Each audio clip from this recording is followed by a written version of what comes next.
And welcome back to Father Mahoney's House of Horrors. I've had the doors closed for about a year, but I am back now with a super cool guest. We call him Grandpa the Nerd. Welcome, Mr. Paul Rosso. Welcome, Thank you, Paul. thank you, thank you, thank you. So, what do you think about that intro? Man, that was awesome, dude. That was really awesome. Had great movies in there. Had some really good movies in there, and the Metallica opening when Metallica was awesome. So that whole thing, spot on. Yeah, when I used to do my YouTube show way before I was on the last podcast, um, I used to use that music as my intro. But one day it got flagged, and so we kind of mixed it up where like there's no lyrics. So hopefully, YouTube will be nice to us. Yeah, But hopefully. welcome again, once everybody, to Father Mahoney's House of Horrors. I am your illustrious host, Father Mahoney. I had to do some cleaning because it's been, like I said, it's been a minute since I've been back in the house. So I'm happy to have Mr. Paul Rosso joining me on the first show. So, Paul, we all know you in our community as Grandpa the Nerd, but for the people who may not know who you are, give us a little description on who Mr. Paul Rosso is. Um, I'm a laid back, fun loving guy. I like to have a good time. Not very don't like to argue with people, and I keep my fingers crossed. I haven't lost a single friend due to politics, so that's good. That's I'm good. just laid. I'm just laid back. It's like it's easy come, easy go. If somebody, I get along. I try to get along with everybody, and I mean everybody. And I'm just a really nice guy, or at least I think I am. Some people might think I'm an ass, but you know, I'm a laid back guy. I like horror movies, music, video games, wrestling. There's not much I don't like. And I'm married, got kids, got grandkids. So at least the grandpa moniker fits because my grandson's up there sleeping right now. So there you Well, go. we're going to delve into some of those topics that you brought up too. Tell us a little bit. I know you met Aaron through B Movie TV. Tell us a little bit about your experience with B Movie TV. Okay, so the B movie TV thing, I love that channel to death. I loved it to death. I thought it was the greatest thing. It was always playing on my, and I still think it is. I'm not trying to go past tense. I think it's the greatest thing. I love all the work that Ken puts into it. I love the movies, the filler, all that stuff. But I was like always being on the channel's group page and outspoken about loving this and loving that and buying the shirts and showing the shirts and all the stuff. And Poe just tagged me as the super fan. He name dropped me twice, and then things were changing for him, and he wanted to step away from doing the hosting. He still produced it, but step away from the hosting of Sci-Fi Sideshow, and he asked me to do it. So that's what got me started was Poe and Ken. Poe picking me, and Ken, obviously saying, "Hey, whatever, dude." So they're the two that got me. Poe and Ken are the ones that got me started in this, and opened that door for me to do it. So Yeah, that's how I met you. I met you through Aaron, and then eventually, we became host and co-host of our own show when we lived in the past for a while. So, yeah. um, what do you think? Like, to me, like, what do you think that you want to do in the future for podcasting? Like, I know that you have Morning Brew right now, but I heard you mention that there's a possible another show you're working on. Right. I'll the morning brew. I love doing that. I love getting up on Sunday and just totally you know having a great time with Poe and when Joey comes on there and making them laugh and start the week off right. Um, and then of course playlist. But I want a show called I want to do a show called Grandpa's World. So I don't pigeonhole myself into like living in the past. Eventually, I would have like it would have got old. Like okay, can only talk about so much. But if I do Grandpa's World, that opens the door. I can talk Yeah. about anything, no matter how good or how stupid it is. I can talk about anything. I can have guests come on. I can interview them about their stuff. I can talk about video games, music, movies. I'm not stuck by just, stuff. I mean, I'll talk about stuff from back in the day, but now I can broaden my horizons and just talk about anything. Well, that's cool, and because that will open the door as far as like an audience too. Because when you have a certain show based on a certain thing, whether it's horror or music, you're kind of limited to what audience you reach. But when you have a show like that, obviously you're going to have several people join in because you never know what you might talk about that day. Right. And because, I do this, it's a hobby for me. I don't do it to make money. So that way, if I do a show and someone's like, yeah, I'm not interested, I'm not going to watch it. Cool. Maybe, maybe my next episode you'll be interested in. I'm not going to beat the bushes and stuff to try to get people. If you're not interested in what I have to say on my episode, you just skip it. Just go, go right on past. Maybe next time I'll have something for you. So, I'm not going to try. I don't want to please everybody, but I want to basically, I should reverse that. I do want to please everybody, but I know I can't please everybody all the time. Yeah, and that's a good way of saying it because you might have people who come in and say, "Oh, Paul always usually talks about this," and then that week you might be like, kind of veer away from that. So people are like, "Well, he's still good, but I wish you talked about this." But yeah, you're right. You can't please everybody all the time. Right. So yeah, you brought up the Spotify. How did you originally get into the genre of music? Like, is there a particular genre that you favor more, or are you like multi? I'm a multi. I love all types of music. I don't do gospel, and I don't do R&B, but rap, metal, rock, pop. You want to play me 80s pop music, like, Our House in the Middle of the Street. I love it. Yes, Safety Dance, Pop Goes to Work, anything. I love music in general. Country music I even love. And that's because where I grew up, my father was in the music business. He had some independent back in the 70s and 80s, you didn't have a lot of chains. So when you went to a record store, you went to a local guy Yeah. who, so my dad first was a distributor distributing records to stores, and then he got into it himself and had stores. So I was around all types of music. He played all types of music. And that's why I, gravitate towards all the different kinds. So like when I do Grandpa's playlist, I know damn sure that some episodes are going to be, people are going to be like, I don't want to hear that. But then next week or the week after, they may be like, oh yeah, that's a good one.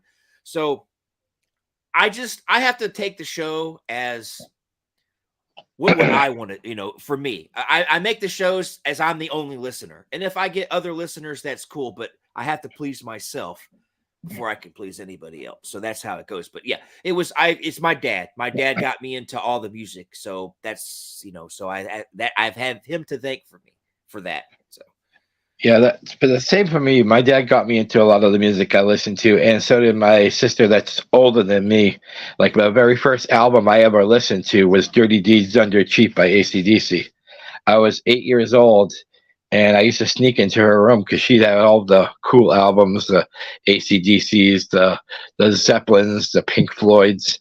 So like that's how I got into because my mom raised me strictly to listen to basically Elvis and um, Waylon Jennings, and nothing against either one, but like I wasn't really allowed to delve into my own music. So my sister was kind of like my little escape when my mom was away. I would go and listen to all those albums, and I was like you. I'm multi. I love all kinds of music.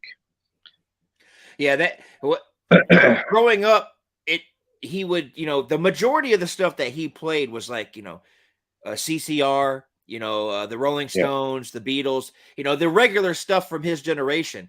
But then he would listen to other stuff too. So. And when you just, help distribute albums and you get your own copies from bands and stuff. So, I was introduced to, there was some music that, he was introduced to too. Cause, once the 80s came, hair metal wasn't a thing in the 70s. So me and him were getting into certain music at the same time. Like, oh, this winger ain't so bad. Oh, it's not that bad. So we were going through a phase where we were both learning the same kind of music at the same time. I was learning.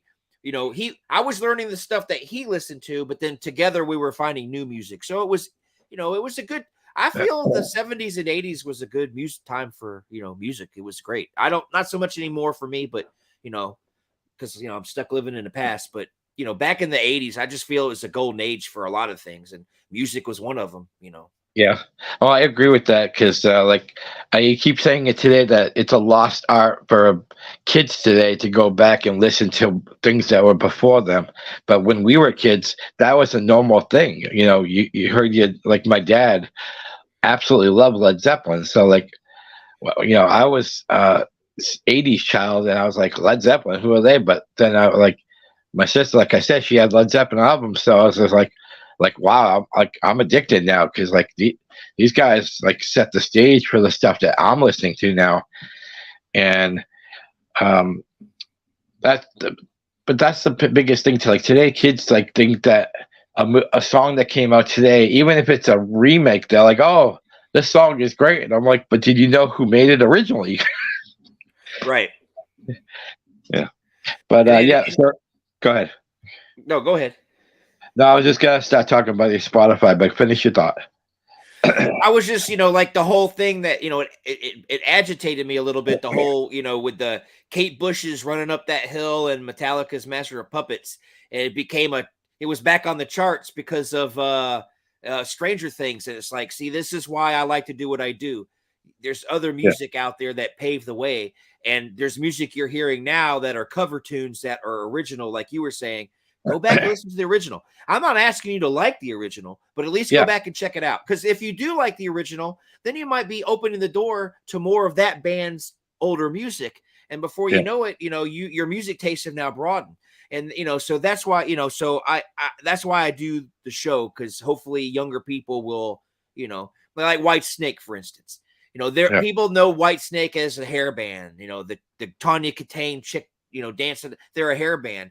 But I did a Grandpa's Playlist with one of their early albums from the 70s. They didn't start off a hair band. He only changed the sound of White Snake so he could get popular in the United States, because their old sound was already popular in the UK, but it just wasn't clicking on here. So he changed to hair metal, and then the rest is history. But people don't know that they used to be, a bluesy type band back in the day. Yeah. So I do know that. I actually like the original version of Here I Go Again.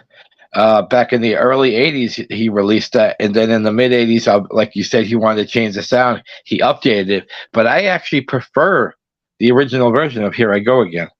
Yep. That one is, he also did a Slow and Easy that he did in the mid 80s. He did back in the day, and it's a little bit slower, more of a blues feel. And, it's not for everyone, but, you should go back and listen to it. It's always good to know the roots, even your family's roots, the roots in music. It's always good to go back. Personally, my opinion, it's good to go back and check it out. So, yeah. So I was going to bring up Spotify, and I know this week you had Stay Hungry with Twisted Sister. Any plans to do, do you know what you're going to be doing next week or a week after? I know for sure, because my wife helps me. She goes and does all the research for me and writes my script. So I have her. My next two are going to be Motley Crue's Generation Swine, because that's one of those albums that a lot of people are fickle about. Some of Crew fans, diehard Crew fans, hate it. Some of them love it. So it's one of those, and it's a weird album because it was, when they started writing it, it was a different singer. And then, so I'm doing that one. And then another band that I love that I saw open for Kiss back in the day. The next one after that is going to be Slaughter. I knew you were gonna. I saw that tour. Yeah. It was them. It was Kiss, Hot in the Shade. Yeah. It was, they were performing from their Stick It To You album. And Faster Pussycat was also there. So it was Slaughter performed first, then Faster Pussycat, then Kiss. So I figured, you know what? I love Slaughter, and you don't hear much about them. I listen to hair metal on Sirius XM. So I actually hear Flight of the Angels and Mad About You and all that all the time. But there's probably thousands of people that probably have never heard it. So I said, you know what? I'm going to do a 90s and an 80s, and, and then I'll take it from there. So. Yeah, a lot of people forget that Kiss and Slaughter kind of have a connection, because Vinnie Vincent was in Kiss. And then when he went to do his own project, a lot of the members of Slaughter were in Vinnie Vincent Invasion. Yep. And Yeah, and then they got tired of him, basically kicked him out of his own band and formed Slaughter. So there's a Yep. little connection there between those two bands. Yep. And I do believe Dana Strum from Slaughter played bass on the solo albums for David Lee Roth. So there's like, Yes. they're all these guys are connected. Yeah. But yeah, so I was Mr. Poe, can you bring up the WrestleMania picture I had sent to you? Yeah, let me get that real quick for you.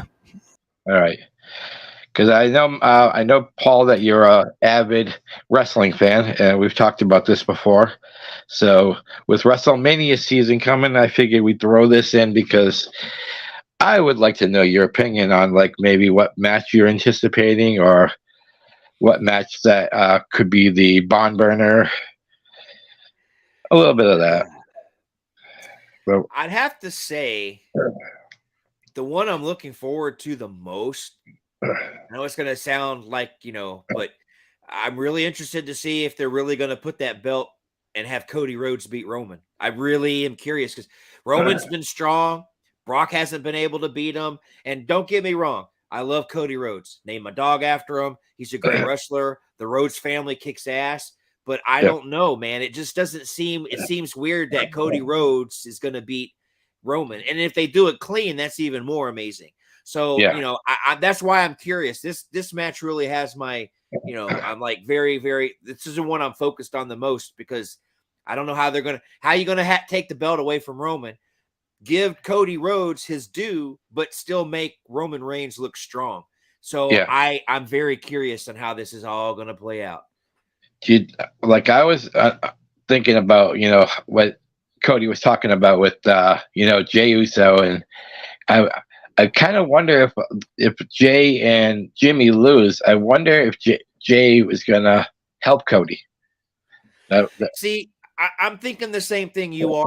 I think we're going to see one thing's for sure. I think Sunday, regardless of who wins or loses, I think it's going to be the start of the fall of the bloodline. I think they're going to start infighting. You know what I mean? Like if they all lose their belts, shit's gonna hit the fan on Monday. But yeah, I'm the same. I've been thinking a little bit of me's been thinking how you've been thinking about one of the Usos, because the whole thing during the Sami Zayn thing, that one Uso, he was like, So I can you what you just brought up could be a possibility. And what match do you think will be the match of WrestleMania? Like the creme de la creme, I should say. Do you think that would be the Roman Reigns match, or do you think there's another match that may take people by storm? Let me refresh myself real quick on all the matches. And I will see what. Oh damn it! I can't type for shit. Yeah, I did it all wrong. Okay, WrestleMania card. Because I know it's 2 nights again, like they did before. I don't think it's ever gonna be back to the way it used to be, just one night. I think it's gonna be 2 nights every night, or 2 nights all the time going forward. I'll go through this. I got night 1 here. All right. The Austin Theory and John Cena match, I think, is just a way. I don't think it's going to be a very good match, but I think it's a way for John Cena to like pass the torch, stamp of approval on Austin Theory. I don't think it's going to be a very good match. No. Rhea Ripley and Charlotte Flair. Now, I don't want anybody to get all hot under their collar. I like women wrestling, but I'm just not a Charlotte Flair or a Rhea Ripley fan, so I don't care. Yeah. I have a feeling the Sami Zayn and Kevin Owens are going to win. That was my pick of going to be the barn burner match, because I think because the Usos are like another one. They are arguably the greatest tag team ever. Oh yeah, they're up there. They're up there. And then Sami Zayn is so over right now with people; it's insane. Yeah, they need to keep that lightning in the bottle as long as they can. So putting the belts on them would be like a perfect move. Yeah. I honestly believe that that Seth Rollins is going to lay down for Logan Paul. I think Logan Paul is actually going to beat Seth Rollins. That's what I feel. Okay. Becky Lynch and that I don't care about them. It's going to be nice to see Lita and Trish together again, but I don't care who wins or loses on that one either. I think Trish is gonna screw over Lita. Yeah. Dominic and Rey, I honestly believe that Rey Mysterio is going to put his son over big time. I think Rey's going to lose and Dominic, because if I was a father, if I was a wrestler and my son was following my footsteps and I had an opportunity to have my son whip my ass and make him shine, I'd fucking do it. So Rey Mysterio is definitely losing. And tell me a better heel right now than Dominic Mysterio. There isn't, and that's the surprising thing. He's, in WWE. We won't bring in any other groups. In WWE, he's great. He's a great heel. He's a great heel. And his mic skills are getting so good too. Oh yeah, he's going to be a future star.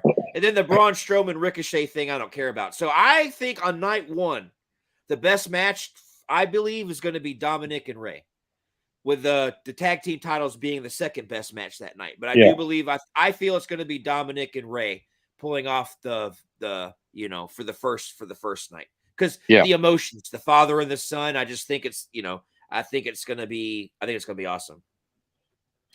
Night two, I think it's, like I said, I am not going to pick who's going to win because I don't know how they would do it, how it's going to work out.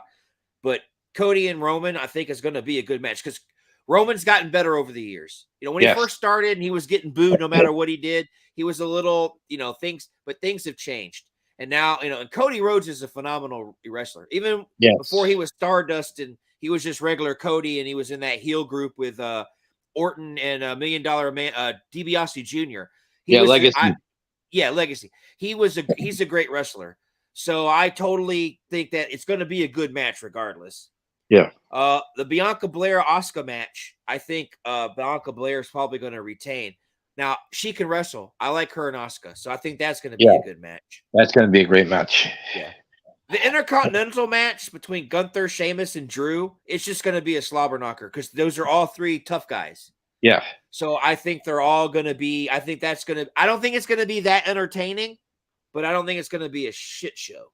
No, I think it's just going to be an out-and-out brawl. Yeah. Edge and Finn Balor is going to rock. Yes. And I got a feeling Edge is going to pull this one off. I agree. Yep. And Brock Lesnar and Omos, I don't care, but Brock's probably going to win. Yeah, because, they've been having him getting, manhandled, the last couple of weeks, so that tells me that he's going to win.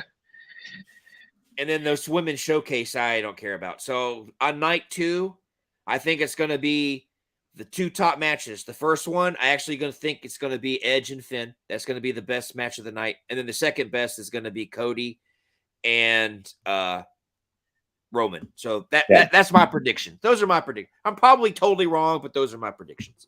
Now, there's been rumors again lately about The Rock maybe possibly interfere in that match too, on Cody's behalf, because I think he thinks that Roman, his whole ego has got way out of control, and I think there was only one person that could put that ego back in check. Yes, that for me would also be something that I would enjoy seeing The Rock come back for. And I've been hearing other rumbles too that AEW is letting Christian go one night to WrestleMania. So some people think we may see the Brood. That Christian and what was his name? Gangrel. Gangrel. That they're going to be there to help make sure Judgment stays back. So that would be interesting.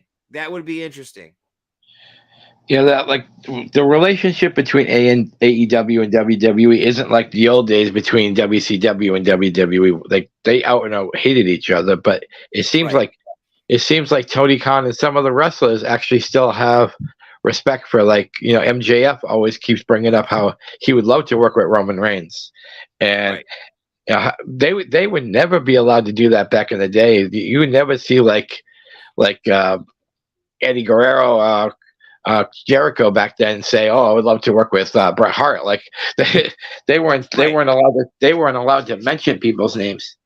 So I go and ahead. see and that's the thing. Wrestling would be better off if the owners could get along with each other because they could share talent. They could do special one night things. And it's like that's why I have a problem with egos. Yeah. Don't let your ego get in your way. And that's what a lot of, that's what wrestling is. It's egos. Some people got to win, some people got to lose. Whatever's going to bring in the most money, you should do. Yep. And if it's working together, if WWE and AEW or Ring of Honor or anybody, TNA want to work together, they should actually seriously look into it. Yeah. Because you never know when something's gonna work in your favor. So you should really, don't dismiss it out of hand. Hey, we'd like to do this with you. No, go away. Just think about it. Sit down, think about it. Put your ego aside and think of the money you'd make. Money you would make. So I mean, I know we'll never get the old territory days back, but at least we could. I'd like to see some more cooperation between them. Oh, I agree. And it's funny that you brought up territories. Do you remember like the first time you ever saw wrestling and like what were your thoughts? I was like amazed. Like these guys were big. It wasn't a lot of flashy costumes in the 70s, like the gimmicks of the 80s where, you had the boogeyman, well, not the boogeyman, but you had like Umaga and, the warrior. It was just, guys with loud voices and, good moves, but they were loud. They still gave good promos and I'm going to get you. And so the first time I saw wrestling, I was like, damn, this is amazing. It's like, it's like watching it was like comic book characters jumping on the screen, but from a different kind of comic book, not your typical Marvel DC guys. But I was amazed, and watching they weren't as acrobatic as much as they are now. But in the 70s, I mean, they were picking each other up and body slamming. And, obviously, when I first saw wrestling, I thought it was 100% legit. As I got older, the things would start to click. Like, why is that guy he whips him into the ropes? Why doesn't he just grab the rope and stop? When I started to figure things out as I got older, but at the beginning, it was a magical time for me. I was like, oh, this was awesome.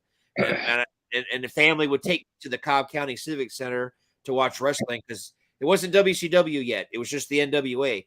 And I'd go to the Civic Center and watch wrestling and, got to see Ric Flair and Dusty Rhodes when they were young. And I mean, I have, the memories are getting faint as I get older, but I still remember going there and it was it was a magical thing. I just loved it. It was just, I thought it was real. I thought it was the greatest thing ever. Well, for me, I didn't really know what WWF was at the time. My first introduction was AWA and World Class Championship Wrestling out of Denton, Texas. There used to be a show on TBS that would show Texas wrestling, and like Kerry Von Erich and back in those days, Gentleman Chris Adams, and I was amazed by it. Like Kerry Von Erich was like my first idol when I started watching wrestling. And it wasn't until maybe a year or two later that WWE had a Saturday morning show. And the first guy I was intrigued with a lot was Jake the Snake Roberts. And I swear, like Jake was way ahead of his time. He could cut a promo like no one's business. And every week I never missed that show. And then you saw Randy Macho Man Savage and the Natural Butch Reed and Coco Beware, and all these guys were like part of my existence every Saturday morning. And then, hey, your guy went to the WWE. They called him the Texas Tornado when Kerry Von Erich first showed up. Did you know that guy wrestled with a fake foot? You would have never known that he was missing a foot because he was awesome. It broke my heart when he killed himself because he was a phenomenal athlete. But those drugs get a hold of you, man. They fuck you up. Yeah, like that whole family, the tragedy that I think there's like 4 of them have committed suicide now, or 3 or 4, and then one got killed, and that was David Von Erich. He got, so And the only one left is Kevin. Yeah, and The only one still around. the one that never wore shoes. Yeah, I mean, they're Lacey Von Erich, one of the Texas Tornadoes' daughter, I think, is the one that wrestles. So yeah, Carrie's daughter is the one that wrestles. I think her name is Lacey Von Erich. Yes. So she's trying, but she's not as popular as she would hope to be. But she does wrestle. So wasn't she in TNA? Huh? I think she was in TNA at one point. Yeah, she was in TNA, and then she was in that women's wrestling league there for a while. They're getting ready to come back, so maybe she'll go back. But if anybody goes onto YouTube, you can look up Lacey. She's not a bad wrestler. She's not a bad wrestler at all. She's just not getting any breaks. I don't know. This wrestling business isn't like it used to be. It's you got to have a certain thing for them to want you. So, but if you look her up, you can see her wrestling. See some of her shows. She's really good. I mean, she was trained by Kevin. So I mean, she's got wrestling chops. Yeah. Oh, yeah.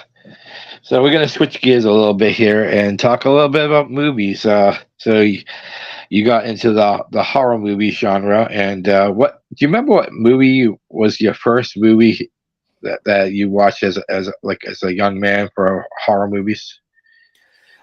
My memory is off on this one because I was at a drive-in with my uncle. I don't remember if the first horror movie I saw was Texas Chainsaw Massacre, or if it was Friday the 13th, or if it was a double feature at the drive-in and I saw them both. Yeah. But I have a recollection of seeing Texas Chainsaw Massacre and Friday the 13th. So I'm not gonna, I don't want to make myself look like I don't know, but I don't remember. But it was definitely one of those two movies. One of those was my first. I know for a fact my second one was Phantasm because I had to sneak to watch it because I saw HBO's been around for a long time. Yeah. And we had cable and my mom had HBO, but I couldn't watch it at night. But I kept seeing commercials and this silver ball had my attention. What is this? What is this?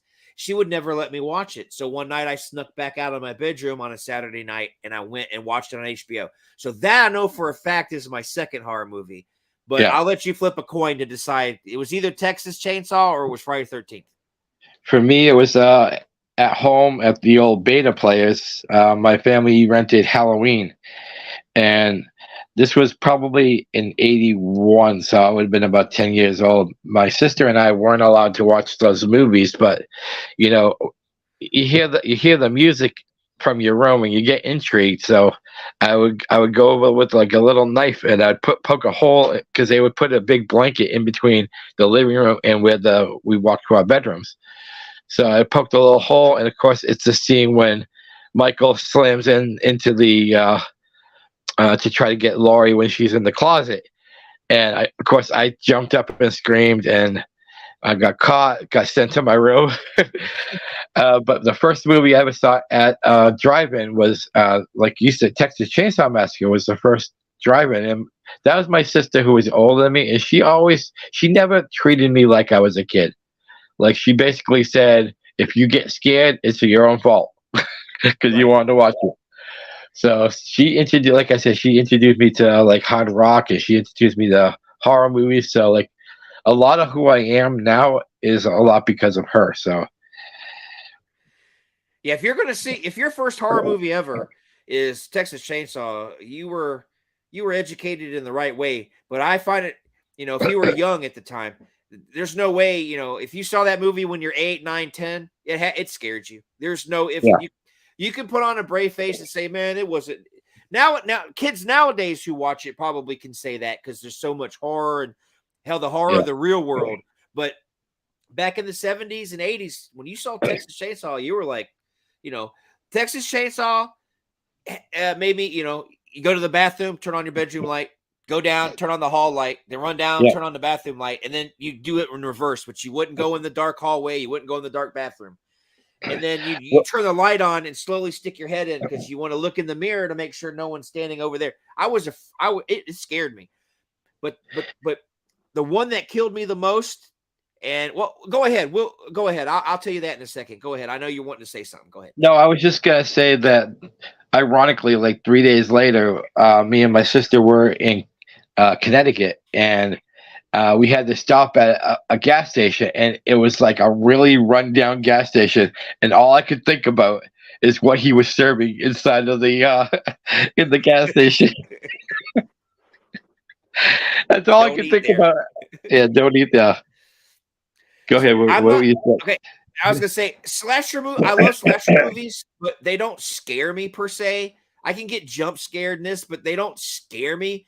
Um, what scares me to this day, even as a 51-year-old man, anything that has to do with ghosts, like the paranormal activities and stuff like that, that scares me because I personally believe ghosts exist. I know people are laugh at me, but I believe in spirits and ghosts, and Yeah, I'm more scared of the unseen. Like I own guns, so if a slasher came into my house, I could shoot him. I got a chance. What are you going to do against a ghost? You don't. yeah, So I when I watch ghost story movies now, even as an adult, I got to have the light on in the room, and it will scare me. I can't. I try to not watch them alone. So when I was a kid, I think what triggered that was the movie that scared me to death as a child and it has scarred me. I still get goosebumps and nervous when I watch it, but it was The Exorcist. That nice. movie Yeah, scared the living shit out of me. I had to turn lights on. I couldn't sleep without a light on for months and months. I turned into a straight up pussy when I saw yeah. Exorcist because it scared the shit out of me. I was scared of the intro for the Twilight Zone. I would watch that, and all of a sudden I hear doo doo doo doo doo doo doo, and I'm like, no, turn it off. You know what? But Oh, now go ahead. Go ahead. this didn't scare me, but it gave me the creeps, and to this day, it still gives me the creeps. For me, it was the opening of Tales from the Dark Side. That guy's Yeah, voice and then the way the screen turned, it didn't scare me, but I'd get goosebumps. I'm getting goosebumps now, where it would like, oh, that's creepy. But I loved watching.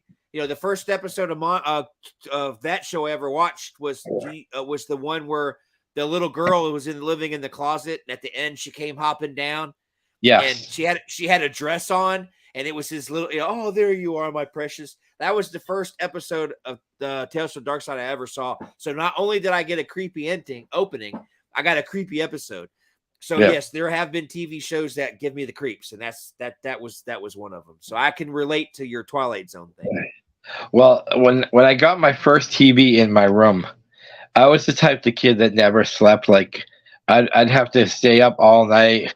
I'd watch all the old reruns, and by the way, I had just seen Poltergeist recently at this point, and remember the old days when it was like 12:30, 1 o'clock. The TV would go off for the night, and they'd play the what was it, the national anthem, Yeah. and then they would go to the snow screen. I freaked out because I thought that was like a fake thing on Poltergeist. And with that, I kept telling my mom, I'm like, I don't want my TV anymore. Get it 'Cause out I of was here. like, all I can think about is Rob talking from the TV. And like, no one can hear me. Oh, so yeah, the good days of because the Love Boat was like the last show that would go off, and I'd watch, and I saw an episode, by the way, of the Love Boat with Betsy Palmer in it, and I thought that was cool. Like, all I could think about is she killing everybody on the boats. But okay, so I think we've come to the part of the show that we're going to do some plugging here. Is there anything that you want to plug personally? I do have I got a new episode coming on B Movie TV of The Music Moment. I sent it to Ken last night. I wanted to do one for the ladies. I've been doing all this metal and rock and stuff, but I wanted to do one to show my appreciation for the ladies. And if there's one thing that the ladies in the 80s loved, and that was John Bon Jovi. Yeah. So this weekend's episode that I sent them is the Bon Jovi's "Slippery When Wet." So I got that, and then Sunday Morning Brew, and then next week I'll have the Generation Swine for Motley Crue sometime next week for Grandpa's playlist. So that's about all. That's all I got going for the next week and a half. Well, before I plug some things, I have a funny Bon Jovi story. So I was a huge Motley Crue fan when they like right from Live Wire on, and my sister yells because this is when MTV used to like, play music videos, and she's like Bob. They call me Bobby back then. Bobby, you got to come in and see. Look at this band, and I'm thinking she's because it might be a Motley Crue video. So I come in and I'm watching Bon Jovi. It's Runaway. And I was like, oh, it's a good song, but like Motley Crue's better. I'm like, these guys are gonna be a flash in the pan. They'll be gone in a year. Man, were you wrong? Yeah, up until this day, she still throws it in my face. You were wrong. Yeah, I don't like their music now. They grew up and they do more serious music. So it's like, why can't just because you get older don't mean you gotta look like a banker and not have fun anymore. Write some of that, go back to your old style and do something. But they're still around, but they don't do much. But yeah, I didn't like them at first because I was jealous. Let's admit it. I was a young man and all these girls that I wanted to date. Oh, John Bon Jovi. Oh, John Bon Jovi. So I didn't want to like them at first, And then I saw them live. I'm like, they're pretty good. But that's Slippery When Wet. I saw that Slippery When Wet tour. I saw that tour. Yeah, that's what got it for me. And that's such a historic album because a lot of people think it started the hair band revolution and all sorts of stuff. So I was like, you know what? I'll give the ladies what they want, and I'll pick one of the strongest Bon Jovi albums that most people remember because it had so many hits. So that's why I chose that one. Yeah. But so for me, plugging wise, obviously this show, Father Mahoney is back. Lock your doors. So I want to also plug a movie I'm involved in called The Horror We Make. It's a horror documentary. It's gonna have David Howard Thornton's in it, Reggie Bannister is in it, and I'm executive producer on it. So if it wins any awards, that'd be me. So that should be released by July. We're shooting for June, but we're hoping by July. So, and shout out to the director Brian Luciano de Baglia, great guy. He's always bringing me along with all the projects he's involved in. So, because he knows that I am one hell of a promoter. And Mr. Poe, if you want to put up the Morning Brew, Paul already plugged it, but these guys are hilarious. I'm going to be on a show someday with them. And it's Sundays at 9:30 Eastern, 8:30 Central. Is that correct? Yeah, that's a good time.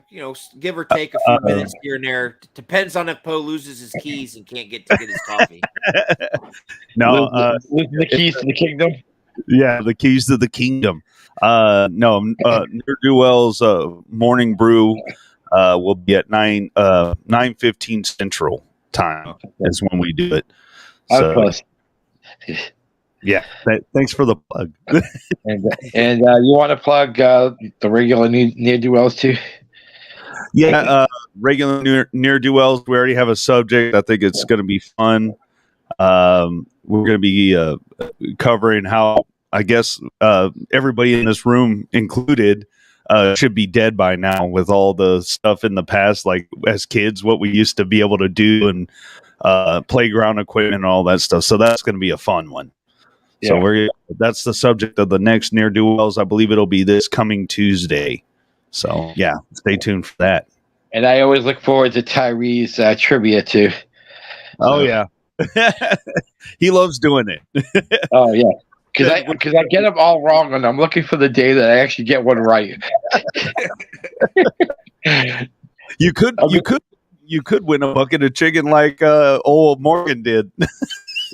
Yeah, speaking of Morgan, we can plug him while we're here. So it's a good segue into Morgan's Hellbira on the Run is in production, and hopefully we'll get to see it soon on some kind of streaming platform. So kudos to Mr. Morgan, Mr. Nanners, as we know him as. Also, Backwoods Horror Movie Podcast with Cody Robinson and Travis Chris. I almost call him Tristan. I'm thinking of that movie with you know what I'm talking about. Yes. Travis Christian and those good old boys always have a good subject. They did Wrong Turn this week, and I think I made a comment. I'm like, am I watching the Wrong Turn prequel right now? Because those guys are like. There we go. I was about to say Henry Rollins too, so I guess I'm going to implement that on my show too. Anytime I say Henry Rollins, just feel free.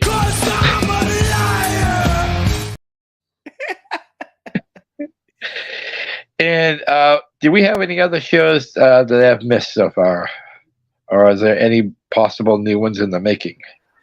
No, not I got some ideas. So, and Mr. Nanner said, thank you. You mind if I do a couple little plugs? I mean, we got some friends doing some great stuff. Go ahead. We got Zombie Rage. Ken A. Stewart working on it right now. So good on you, Mr. Ace. Keep on making them crazy movies. We also got, and they just been, and you know what? That it's well deserved because everybody at Slasher 15 is so great, and they deserve all the great stuff happening with them, and especially with their campaign for the Slasher Nurse. He's rebooting it, so. Yeah, I wanted to mention that. And, of course, last but certainly not least, Aaron Hawkins with Evil Lurks, now streaming on Apple TV. Oh, definitely, yeah. I started watching that the other day, too, but I had been up already like 20 hours, so I only got through like 20 minutes, and I got to finish one. Dude, I never sleep, so it's like, even when I sleep, I feel like I'm awake. So, I'm like the undead. Did you want to plug, Rob? Did you want to plug that other thing real quick? Okay, so this one's on a personal level, guys. My sister Donna, who is the third oldest sister, because I have 5 sisters. So, my sister Donna was diagnosed with breast cancer, fourth degree breast cancer. So, it kind of snuck up on her. She knew something had been wrong for a while, but like she's one of those stubborn types that never likes to go to the hospital. And so finally one day it just became so extreme that like we all had to convince her to go. And that's where she found this out on Christmas Eve of all things. So she has a GoFundMe page right now because obviously right now she can't work and she has to support an apartment. It's not a big place, but it's it still costs it. And when you can't work, you can't pay. So right now, I believe it's at $1,900. GoFundMe stays up. Any kind of contribute would help out enormously. $5 or whatever you can spare. And if you don't want to send money, there's an address on the GoFundMe page. My youngest sister is help running the page, and her address is there. If you want to send gift cards or even a card saying like we're praying for you, and everything helps right now because my sister Donna has always been the very independent one, and it's hard for her to ask for help. But desperate times call for desperate measures. So. If anybody can contribute anything, I would be totally in debt to you. So thank you for that time, Mr. Poe. Well, I think we're going to wrap up this show right now. But my guest, Paul, he got to call into another podcast recently to say his side and was quite rudely interrupted the whole time. So I'm going to dip off the screen for a second, and the floor is Mr. Rosso's. Paul, tell him what you need to tell him. All right. So I was working with somebody else that I had love for and respect for. But the kind of thing I was doing was giving him a hard time because of the music and the licensing and, copyright's a pain in the ass. and he had pulled my show. I convinced him to not, and then stuff got yanked again. And then he said he was going to pull it a second time. And I actually was upset, but I understood. I understand someone is trying to make a living doing this when I'm just doing it as a hobby. And I understood. So I was like, that's fine. You can end the show. I said, he had some new guys coming in. And I'm like, I hope it all works out for you. I wasn't upset. I was not upset at all. So I just, I didn't say anything. And I figured since, he was getting rid of the shows that I was a part of, he didn't have any need for me anymore. I didn't think it was going to ruin a relationship or kill a relationship. I just thought it was going to be, he didn't have any use for my talent anymore and he wants to make money. And I just want to do it for a hobby. So I understood. That's why, and it hurt. It hurt that he doesn't want to talk to me. It hurts that he didn't want to listen to me. I had no ill will. But if you're trying to make a living on this and I'm just trying to do it as a hobby, then I'm better off doing it on my own. That way, if I fail, I fail. If I'm working with somebody else and I fail, not only do I fail, but I bring them down too. I still have love for this gentleman. I still have respect for this gentleman. And it hurts me deeply that we don't talk. And I just wanted to say, I still love you, man. And, whatever's going on with you, I hope everything works out. And I hope you're successful. And I hope you get everything that you want. But I just felt, you didn't want me around for certain things, which is fine. I'm not the most talented guy in the world. And I'm not very professional. So I get it. You're trying to do something professional. And I'm not upset about that. I needed to move on. But I didn't think it was going to kill a friendship. So with that being said, it's hurt me deeply that our relationship fell apart. I care for people deeply. And when I have respect, because you helped me, I wouldn't be doing this. I wouldn't be living out the enjoyment of my hobby if it wasn't for you. So I'll forever be in your debt that you did this for me. But I didn't want our friendship to die over it. And if I had known that, I might have handled things differently on my end. But I am very upset. And like I said, I still love you. And if you ever talk to me again, that would be awesome. And if you don't, it's nothing I can do. But I wish you no ill will. And I hope you're still successful. And I hope all the stuff you're putting together is successful and works. But I mean, I don't, I just want to do my thing. And if it works, it works. If it don't, it don't. But at least I don't bring anybody down and give them hassles. So that's all I got to say.